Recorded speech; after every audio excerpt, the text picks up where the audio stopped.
7 subject Hindi lesson number 2 नादान दोस्त। इसमें पेज नंबर 12, 13, 14, 15 का हमें आज अभ्यास करना है। क्योंकि ये लेसन है वो बड़ा है इसलिए हम एक साथ एक्सप्लेन नहीं करेंगे, उसका हम 2 पार्ट कर लेंगे। क्योंकि हम एक साथ खाना खा लेते हैं 2 दिन का तो हमें पेट में भी हजम नहीं होता है, इसलिए उसी तरह हम ये जो पूरा लेसन है वो एक साथ एक्सप्लेन नहीं करेंगे, उसमें हम 2 पार्ट करेंगे।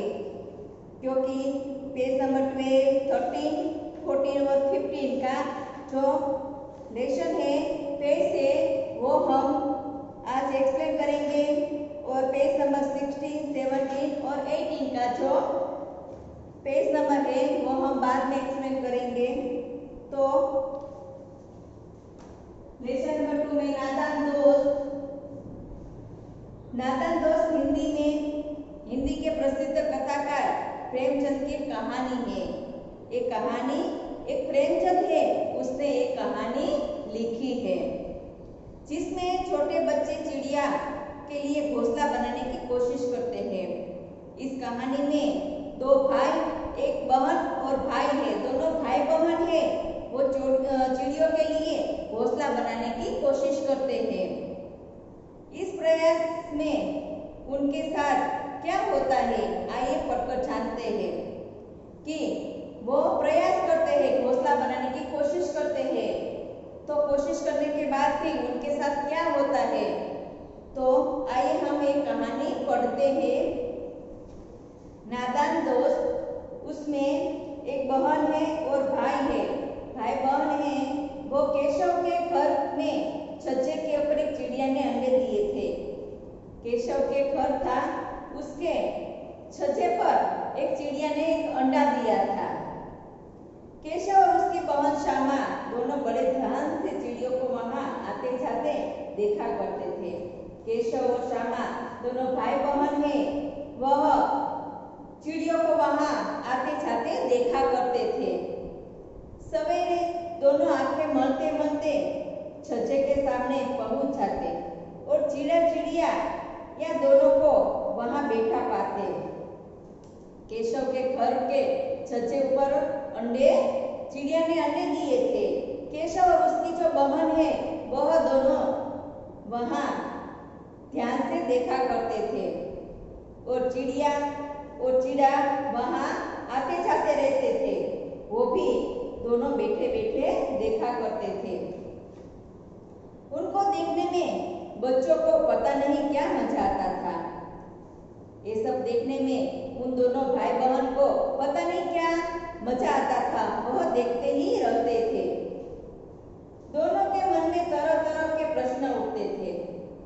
दोनों के मन में अलग अलग प्रश्न उठते थे कि अंडे कितने होंगे, किस रंग के होंगे, कितने बड़े होंगे, ऐसा वह उसके मन में प्रश्न चल रहे थे। उनमें से बच्चे बाहर कैसे निकलेंगे, ये भी प्रश्न उसके मन में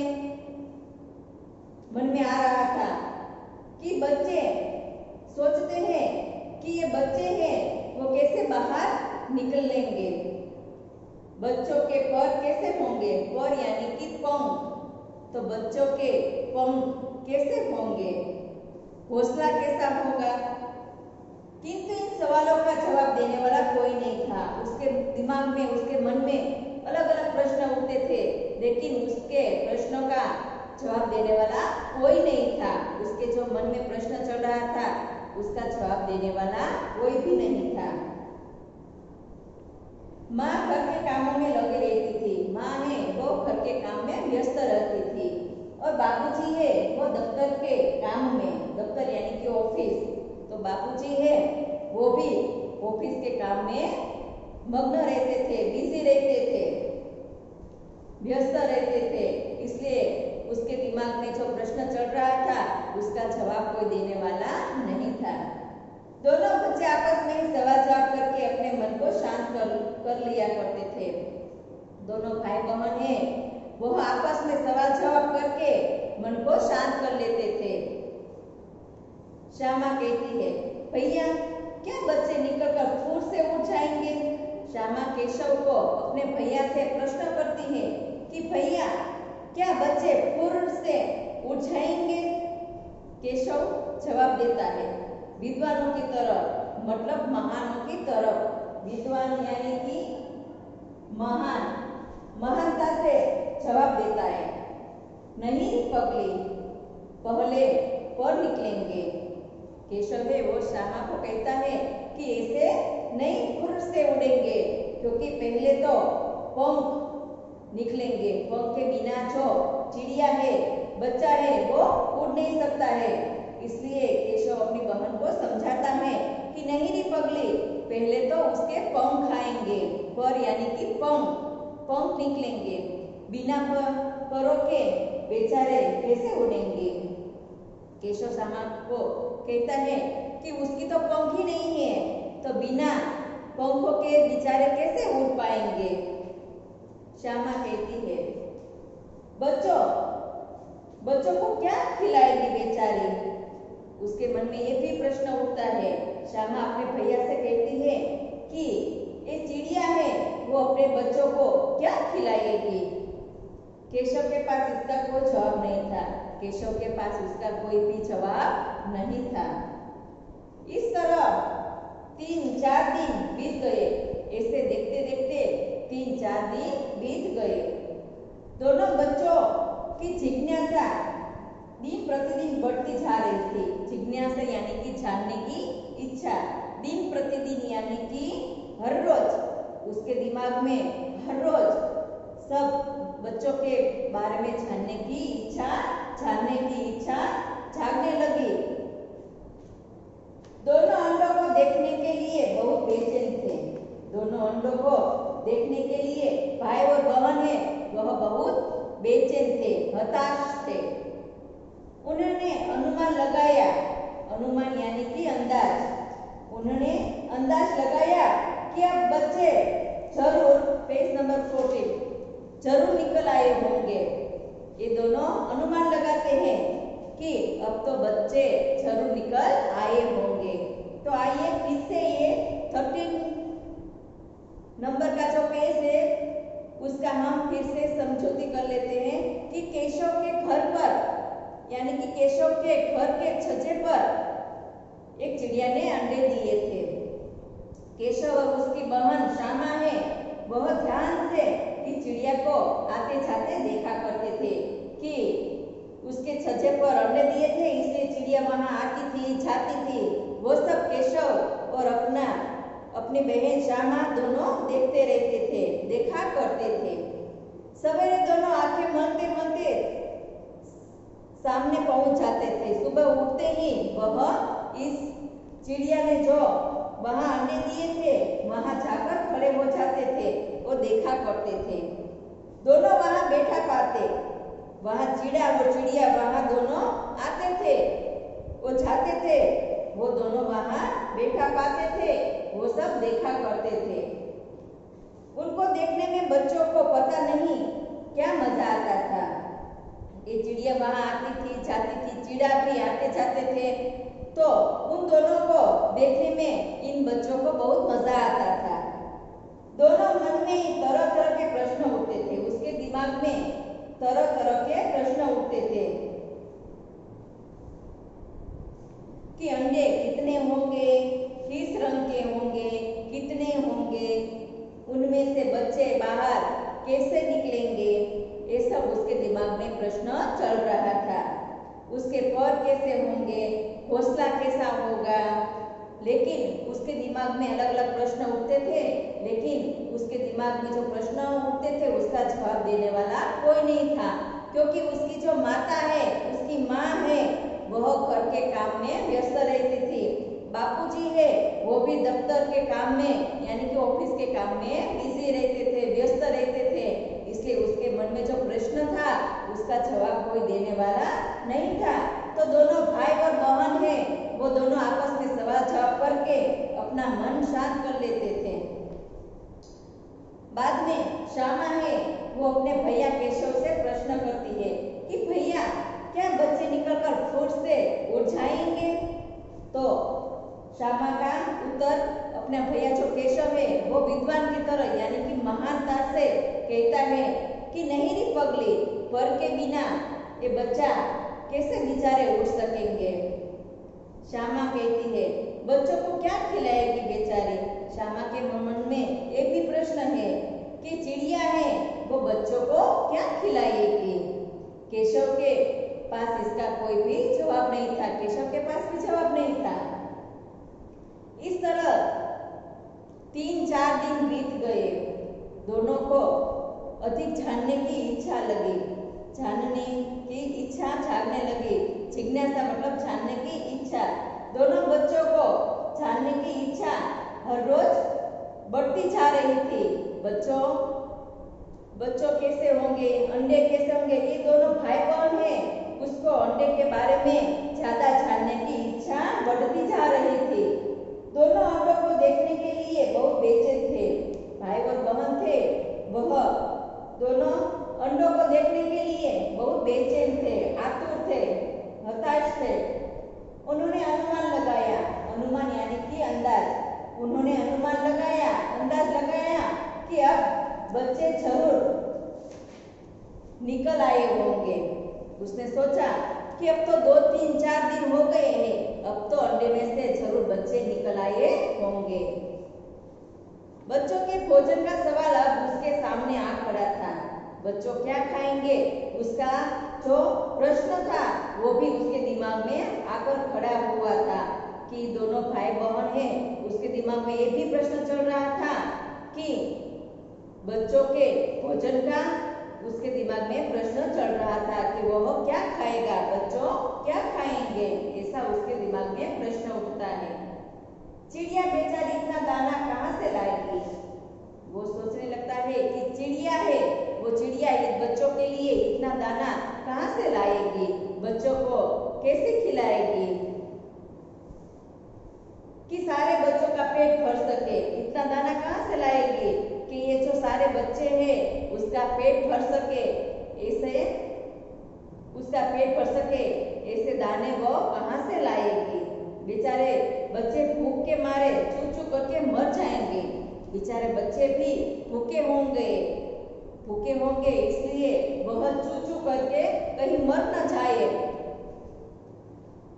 दाना पानी का ख्याल आते ही दोनों घबरा उठे, मतलब डर जाना। तो दाना और पानी का ख्याल भी उसके मन में आए कि चिड़िया है वो अपने बच्चों को कैसे इतने दाने लाकर कैसे खिलाएगी, बच्चों का पेट कैसे भर पाएगी। तो दाना और पानी के विचार भी उसके मन में आते हैं, इसलिए वह घबरा जाते हैं, डर जाते हैं कि उसका खाना पीना बच्चों को उसके लिए कैसे चिड़िया लाएगी, उसकी व्यवस्था कैसे करेंगे, ऐसा वह परेशान होते हैं सोचकर। दोनों ने यह निर्णय लिया कि छज्जे पर थोड़ा सा दाना रख देंगे। उसके दिमाग में ये भी चल रहा था कि दाना पानी कहाँ से लाएंगे, ये बच्चे कैसे खाते पीते रहेंगे, अगर उसको खाना नहीं मिलेगा तो चू चू करके मर जाएंगे। इसलिए दोनों भाई बहन हैं वो निर्णय यानी कि निश्चय दोनों ने लिया कि छज्जे पर थोड़ा सा दाना रख देंगे ताकि वो बच्चे खा सके। श्यामा खुश होकर बोली, तब तो चिड़िया को दाने के लिए कहीं उड़कर जाना भी नहीं पड़ेगा, है ना। अपना जो भाई केशव है वह अपनी बहन को कहता है कि थोड़ा जो दाने हैं वो छज्जे पर थोड़ा सा दाने रख देंगे ताकि वो खा सके। तो इस फैसले से श्यामा बहुत खुश हो जाती है और खुश होकर बोलती है कि तब तो चिड़िया को दाने लेने के लिए उसको उड़कर कहीं भी जाना भी नहीं पड़ेगा। केशव कहता है नहीं तब क्यों जाएगी, नहीं तब क्यों जाएगी, क्योंकि उसके बच्चे के लिए दाना हमने रख दिया है, तब वो क्यों जाएगी, दाना लेने के लिए नहीं जाएगी। श्यामा कहती है भैया बच्चों को धूप भी तो लगती होगी। अब श्यामा को ऐसा विचार आते हैं कि भैया बच्चों हैं तो बच्चों को धूप तो लगेगी। केशव का ध्यान इस परेशानी की ओर नहीं गया था। केशव को इस बात पर उसका ध्यान नहीं गया था। किस ध्यान पर? ताकि उसको एक ख्याल नहीं आया कि बच्चों को धूप लग सकती है, ऐसा उसके दिमाग में प्रश्न नहीं उठा था। लेकिन श्यामा के मन में ऐसा प्रश्न उठा कि इस बच्चे को धूप भी लग सकती है, धूप के लिए वो परेशान होंगे, ऐसा श्यामा के मन में प्रश्न उठता है। वह बोला, परेशानी जरूर हो रही होगी, बेचारे प्यास के मारे तड़प रहे होंगे, ऊपर कोई छाया भी तो नहीं है। श्यामा की बात सुनकर केशव कहता है कि जरूर परेशानी बच्चों को होगी, उसको धूप भी लगेगी और बेचारे प्यास के मारे वह तड़प कर रह जाएंगे, क्योंकि धूप लगती है तो प्यास भी लगती है। उसके पास पानी पिलाने की भी व्यवस्था नहीं थी, इसलिए श्यामा है वो अपने भैया से कहती है कि बच्चों को धूप भी लगती होगी। इसलिए केशव उसकी बात समझकर कहता है कि हाँ, उसको बहुत परेशानी होगी, बेचारे प्यास के मारे वह तड़प कर रह न जाए, मर न जाए। ऊपर कोई छाया भी तो नहीं है, ऊपर कोई छाया भी नहीं है, वहां धूप ही है। आखिर यह फैसला लिया गया कि घोंसले के ऊपर कपड़े की छत बना देनी चाहिए। आखिर दोनों ने यह निर्णय लिया, फैसला लिया कि घोंसले के ऊपर कपड़े की एक छत बना देनी चाहिए। पानी की प्याली और थोड़े से चावल रख देने की बात भी मान ली गई। दोनों ने यह भी निश्चय किया कि एक प्याली में थोड़ा पानी रख देना चाहिए और थोड़े से चावल रख देना चाहिए, ताकि इस बच्चों को कोई परेशानी ना हो। दोनों बच्चे बड़े मन से सब काम करने लगे। दोनों बच्चे हैं वो बड़े मन से खुशी खुशी काम करने लगे।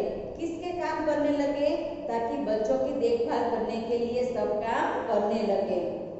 श्यामा की माँ की आंख बचाकर मटके से चावल निकालकर लाई।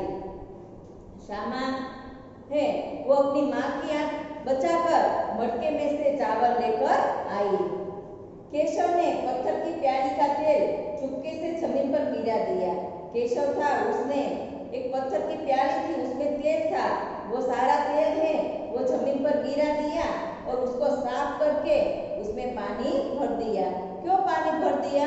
क्योंकि इस बच्चे को पीने के लिए व्यवस्था कर रहे थे, इसलिए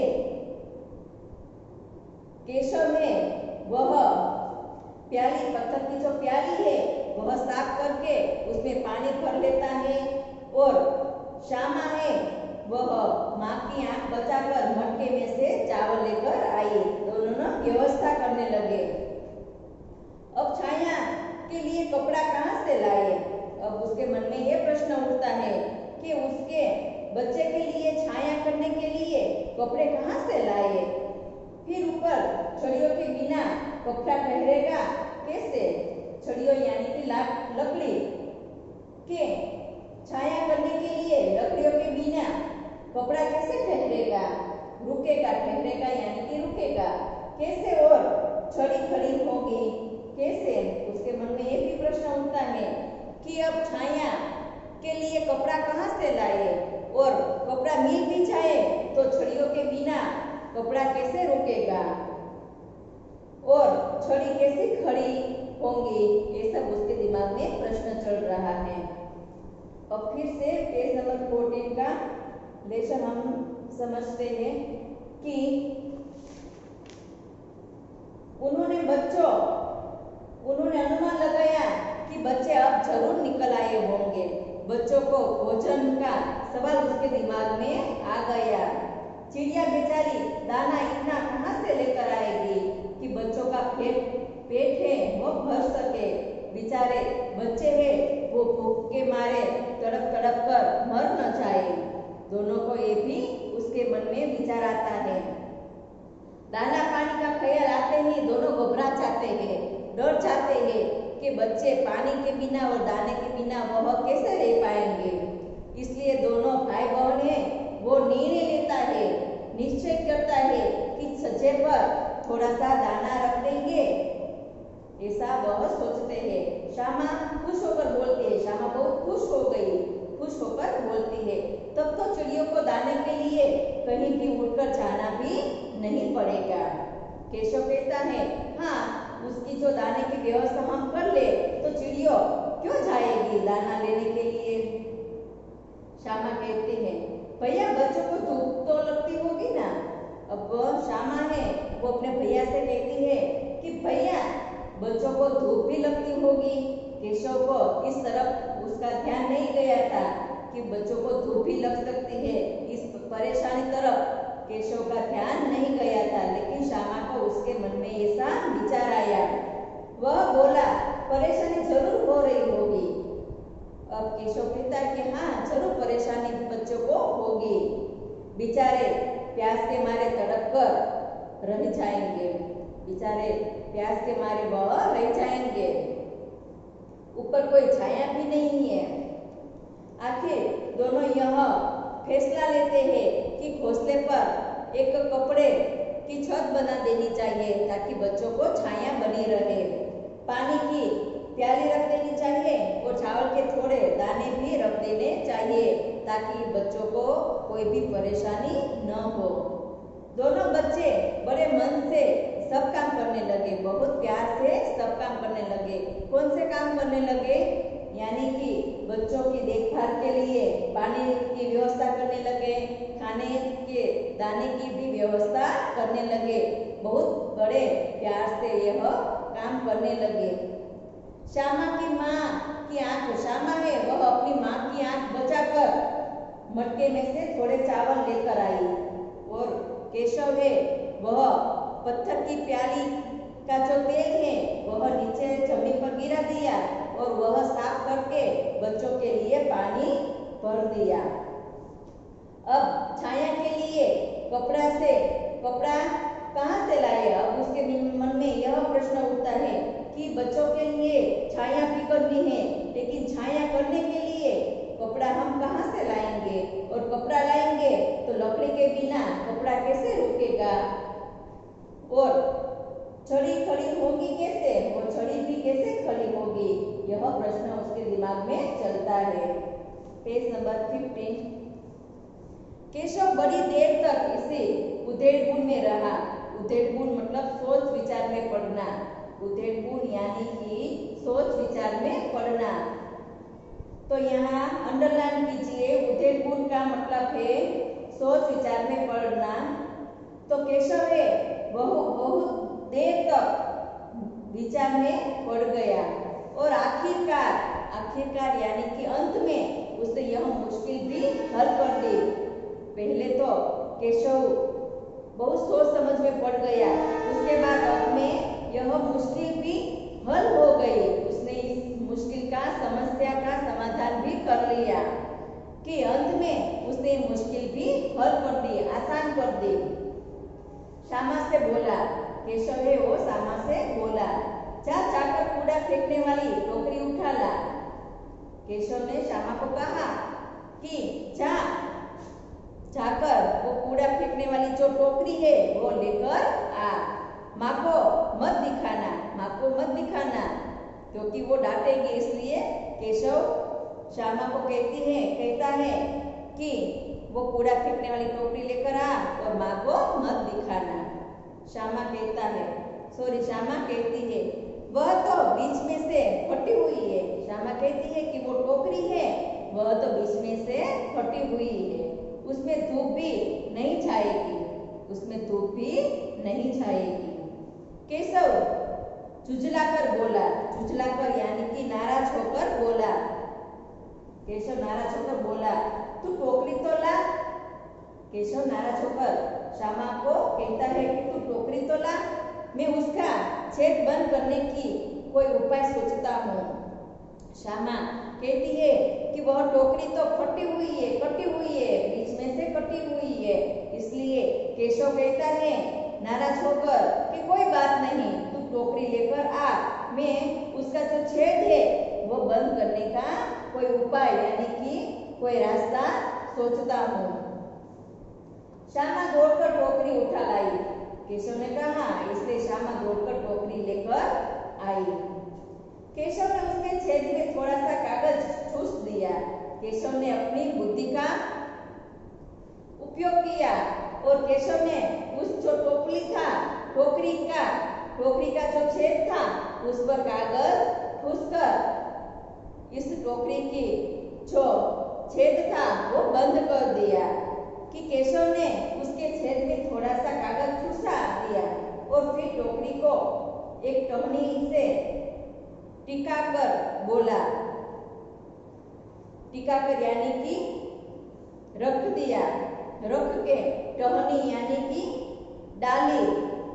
तो केशव ने वो कागज का जो टुकड़ा था वो ठूसा दिया और फिर इस टोकरी को एक टहनी के से टिकाकर बोला, देख ऐसे ही घोंसले पर इसकी आड़ कर दूंगा। उसने कहा कि उस तरह मैं घोंसले की तरफ आड़ कर दूंगा। तब कैसे जाएगी धूप? तब बच्चों पर कैसे धूप जाएगी? श्यामा ने दिल में सोचा, भैया कितने चालाक है। उसने ऐसा दिमाग चलाया तो श्यामा सोचने लगी कि मेरा जो भैया है वो कितना चालाक है, उसका दिमाग कितना तेज है। क्योंकि टोकरी थी, मतलब टोकरी वो बीच में से कटी हुई थी, तो उसका जो कागज का टुकड़ा था वो ठूसकर उसने टहनी पर टिकाकर उसने घोंसले की व्यवस्था कर डाली। घोंसला रखने के लिए उसने व्यवस्था बना दी। तो यह उपाय देखकर श्यामा दिल में खुश हो जाती है, सोचने लगती है कि भैया कितना चालाक है, कितना होशियार है। गर्मी के दिन थे, गर्मी के भी बहुत दिन थे, धूप थी। बाबूजी दफ्तर गए हुए थे, बाबूजी ऑफिस गए हुए थे, दफ्तर गए हुए थे। माँ दोनों बच्चों को कमरे में सुलाकर खुद सो गई थी। माँ है वो दोनों बच्चों को लेकर कमरे में सो गई थी। लेकिन बच्चों की आंखों में आज नींद कहाँ? बच्चों ने तो ऐसा दिमाग में तरह तरह प्रश्न उठते थे, इसलिए उसकी आंखों में आज नींद नहीं थी। माँ को बहकाने के लिए, बहकाने यानी कि दिखाने के लिए दोनों आंखें बंद किए लेटे रहे। माँ को दिखाने के लिए वो आंखें बंद कर लेटे हुए थे। ऐसा नाटक कर रहे थे, सोने का नाटक कर रहे थे कि अपनी माँ को दिखाने के लिए वो आंखें बंद कर ऐसे ही लेटे रहे। जो ही मालूम हुआ कि माँ अच्छी तरह सो गई है, दोनों चुपके से उठे और बहुत धीरे से दरवाजे की सिटकनी खोलकर बाहर निकल आए। उसको पता चला कि उसकी माँ है वो सो गई है, तो बहुत धीरे से दरवाजे की जो सिटकनी है वह खोलकर दोनों भाई बहन बाहर निकल आए। अंडों की रक्षा करने की तैयारी होने लगी। अंडों की रक्षा करने के लिए दोनों भाई बहन है वह तैयारी करने लगी। केशव कमरे में से एक स्टूल उठा लाया। केशव है वो कमरे में से एक स्टूल यानी कि टेबल उठा लाया। लेकिन अब उससे काम न चला तो नहाने की चौकी लाकर स्टूल के नीचे रखी और डरते डरते स्टूल पर चढ़ा। केवल स्टूल का काम नहीं चला तो वह नहाने की चौकी लेकर आया और चौकी है वह स्टूल के नीचे रखी और डरते डरते स्टूल पर चढ़ गया केशव। श्यामा दोनों हाथों से स्टूल पकड़े हुए थे। श्यामा है वह दोनों हाथों से स्टूल पकड़े हुए थे। उसने स्टूल पकड़ लिया, पकड़े हुए थे। स्टूल की चारों टांगे बराबर न होने के कारण जिस और अधिक दबाव पड़ता था जरा सा हिल जाता था। इस स्टूल की जो चारों टांगे हैं वो बराबर नहीं थी, इसलिए हिल जाती थी। इसके कारण अधिक दबाव पड़ता था तो जरा सा जोर लगे तो वह हिल जाता था। उस वक्त केशव को अपनी परेशानी होती थी, यह उसी का दिल जानता था। वो डर जाता था, उसको भी बहुत परेशानी होती थी, वह तो केशव ही जानता था, उसका दिल ही जानता था कि उसको भी बहुत परेशानी होती थी, डर जाता था क्योंकि उसका जो टेबल है, स्टूल है, उसकी चारों टांगे बराबर नहीं थी, इसलिए गिर जाती थी। इसलिए केशव बहुत परेशान था। उसका दिल भी जानता था कि वो कितना परेशान था। दोनों हाथों से छज्जे को पकड़कर श्यामा को दबी आवाज में डांटता था। दबी आवाज में मतलब हल्के से वह डांटता था, डांटता भी रहा था। अच्छी तरह पकड़ वरना नीचे उतरकर बहुत मारूंगा। केशव है वो अपनी बहन श्यामा को धीरे से डांटता है और कहता है कि दोनों हाथों से उसने छज्जे पकड़े थे। किसने? केशव ने। केशव ने दोनों हाथों से छज्जे पकड़े हुए थे। तो केशव अपनी बहन श्यामा को हल्के से धीरे से डांटता था और कहता था कि अच्छी तरह पकड़ वरना नीचे उतरकर मैं तुम्हें मारूंगा। मगर बेचारी श्यामा का दिल तो ऊपर छज्जे पर था, लेकिन श्यामा का दिल है, उसका जो ध्यान है वो छज्जे पर ही था। बार बार उसका ध्यान उधर चला जाता था और हाथ ढीले पड़ जाते थे। बार बार उसका जो ध्यान है, श्यामा का ध्यान है, वो छज्जे पर चला जाता था और जो अपने हाथों से स्टूल पकड़ा था वो हाथ ढीले पड़ जाते थे। जैसे ही केशव ने छज्जे पर हाथ रखा, दोनों चिड़िया उड़ गई। जैसे ही केशव ने छज्जे पर अपना हाथ रखा तो चिड़िया दोनों फुर से उड़ गई, क्योंकि चिड़िया है वो डरती है, हम उसके पास जाए तो फुर से वो तुरंत उड़ जाती है। तो जैसे ही केशव ने अपना दोनों हाथ छज्जे पर रखा, तुरंत चिड़िया है वो फुर से उड़ गई। केशव ने देखा छज्जे पर थोड़े से तिनके बिछे हुए हैं। केशव ने ये भी देखा कि छज्जे पर थोड़े से तिनके थे, तिनके यानी कि सूखा घास। तो केशव ने ये भी देखा कि छज्जे पर सूखा घास बिछे हुए हैं, पड़ा हुआ है और उन पर 3 अंडे पड़े हैं और इन तिनके पर यानी कि सूखा घास पर 3 अंडे पड़े हैं। जैसे घोंसले उसने पेड़ों पर देखे थे, वैसे कोई घोंसला नहीं है। जैसे घोंसले उसने पेड़ों पर देखा, वैसा कोई घोंसला नहीं है। श्यामा ने नीचे से पूछा, कितने बच्चे हैं भैया? श्यामा ने नीचे से अपने भैया को पूछा कि कितने बच्चे हैं भैया? केशव कहता है 3 अंडे हैं, अभी बच्चे नहीं निकले। पहले अंडे होते हैं और अंडे में से बाद में बच्चे निकलते हैं। इसलिए केशव है वो अपनी बहन को कहता है कि 3 अंडे हैं, अभी बच्चे नहीं निकले। श्यामा कहती है, जरा मुझे भी दिखा दो भैया, कितने बड़े बड़े हैं। श्यामा भी देखने के लिए उत्सुक है, आतुर है। वो कहती है अपने भैया से कि भैया मुझे भी देखने दो, कितने बड़े हैं। केशव कहता है, दिखा दूंगा, पहले जरा चिथड़े ले आ। चिथड़े यानी कि फटे पुराने कपड़े, चिथड़े यानी कि फटे पुराने कपड़े। तो केशव कहता है कि मैं तुम्हें अंडे दिखा दूंगा, लेकिन पहले तू फटे पुराने जो कपड़े हैं वो लेकर आ, नीचे बिछाने के लिए, अंडे के नीचे बिछाने के लिए तू पहले चिथड़े लेकर आ। बेचारे अंडे तिनकों पर पड़े हैं, बेचारे जो ये अंडे हैं वो तिनकों पर पड़े हैं, इसलिए पहले तू चिथड़े लेकर आ। तो उसी तरह भाई और बहन है वो बच्चों के लिए बहुत सारे प्रयत्न करते हैं कि उसके खाने की व्यवस्था करते हैं, उसको पीने की व्यवस्था करते हैं, उसको धूप न लगे, इसलिए सारी व्यवस्था करते हैं। तो आज हम इतना सा यहाँ करते हैं। अब हम नेक्स्ट वीडियो में पेज नंबर 16, 17 और 18 का जो पेज है वो हम समझेंगे। पहले हम शब्दार्थ देखते हैं कि पर यानी कि पंख।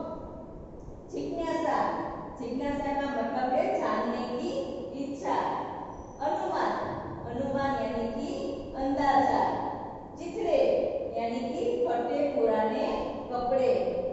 ये जो सब ग्लोसरी लिखी है वो आपकी बुक में नहीं दी है, वो एक्स्ट्रा है ताकि आपकी समझ में आ जाए, इसलिए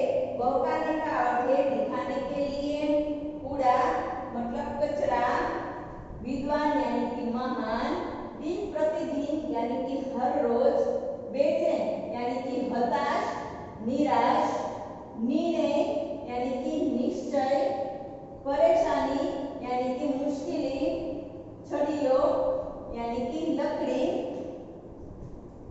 तो अब हम नेक्स्ट वीडियो में बाकी की जो पेज नंबर 16, 17, 18 का लेसन है, सॉरी पेज नंबर है, वो हम नेक्स्ट वीडियो में समझेंगे। तो हमें भी बच्चों के पशु पक्षी के प्रति हमें लगाव रखना चाहिए और उसका हमें अच्छी तरह से देखभाल भी करनी चाहिए। होमवर्क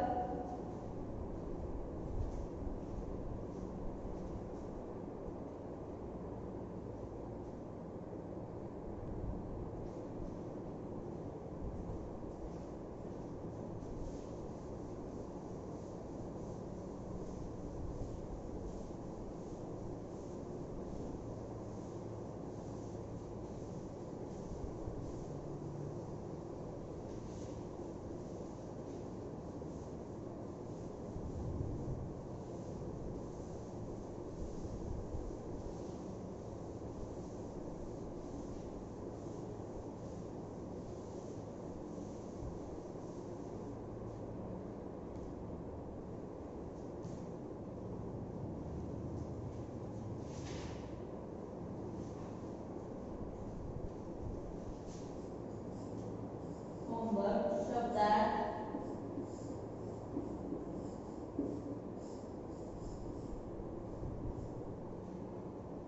पेज नंबर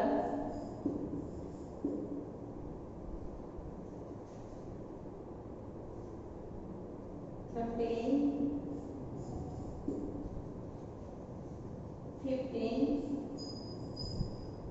13 और 15 पर जो शब्दार्थ थे वो शब्दार्थ आपको 0 नंबर की बुक में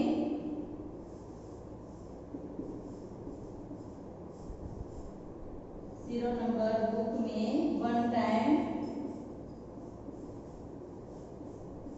लिखना है। बाय।